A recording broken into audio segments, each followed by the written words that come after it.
So that balance, though, we got the strategic objectives, but then you've got this, you know, real, I think, violation of human rights and that kind of stuff.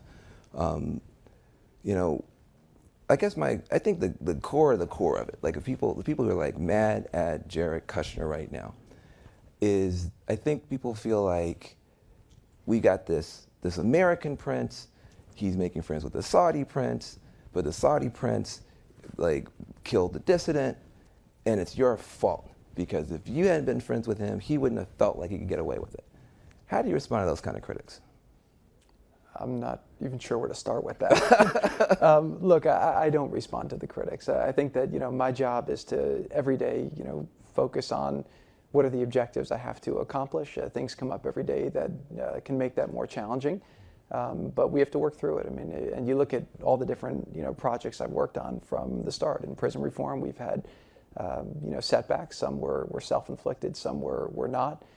In the Mexico deal and the Canada deal, we had a lot of setbacks. Some were self-inflicted, some were not. But again, you know, there's a short period of time that you're serving in government, and what we have to be doing is figuring out how do we leave our government much better off than we found it. And you know, I come in every day trying to figure out how do we push forward to accomplish the objectives that will make the American people better off. And so, I don't really spend a lot of time worrying about the critics. If it's somebody who knows me, somebody who I respect, and they want to give me advice or tell me something I'm doing wrong, I want to hear that. But if it's just critics out there, I don't pay a lot of attention to that.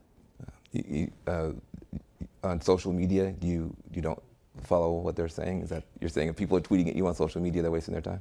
I don't have a Twitter account. Funny, I did build the campaign's digital operation. I worked very closely with people, but I learned that from a lot of the technology companies I worked with in terms of how to do that. But I mean, social media is a crazy world out there, and you know, you can spend a lot of time. There's a lot of very reasonable people in this country who are, you know, want to see things get forward, and they're not spending their time as much on that. But you know, some people find it very useful. I personally, you know, I think there's just a lot of noise.